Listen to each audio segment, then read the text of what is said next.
Hei pemuda-pemudi Indonesia, berapa jumlahmu? Jawablah, kami hanya satu.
Pemuda selalu menjadi faktor penting dalam sejarah peradaban. Jika ingin melihat kekuatan dan ketahanan suatu umat dan bangsa, maka lihatlah dari kualitas generasi muda yang mereka miliki.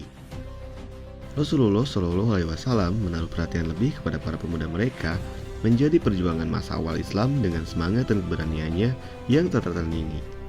Banyak kaum muda yang berjasa dan mewarnai sejarah Islam, antara lain Ali bin Abi Thalib. Pemuda yang memperbaiki diri dan istiqomah di jalannya adalah pemuda unggul dalam dunia dan akhirat. Pemuda di mana masa-masanya penuh dengan potensi, maka manfaatkan masa muda untuk kebaikan dan ketaatan. Allahu Akbar, Allahu Akbar.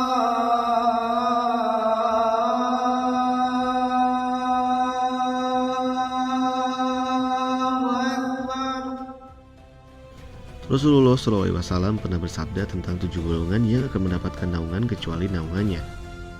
Salah satunya seorang pemuda yang tumbuh dalam ketaatan kepada Allah Subhanahu wa Ta'ala.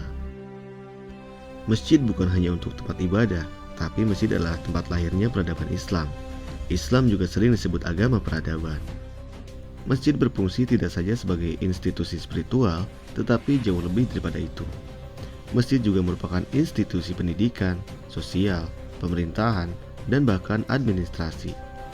Dengan peran yang sentral tersebut, peradaban umat Islam dibangun dari masjid dan pada akhirnya kemajuan peradaban berkembang mewarnai kehidupan masyarakat.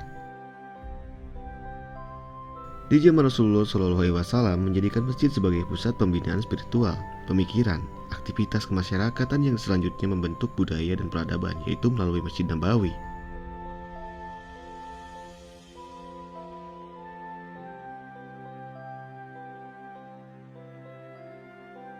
Pemanfaatan masjid tidak hanya sebagai tempat ibadah, namun juga dapat dimanfaatkan sebagai pusat peribadatan dan sekaligus pusat peradaban.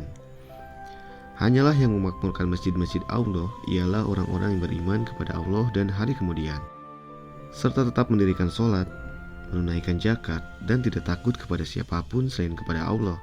Maka merekalah orang-orang yang diharapkan termasuk golongan orang-orang yang mendapat petunjuk.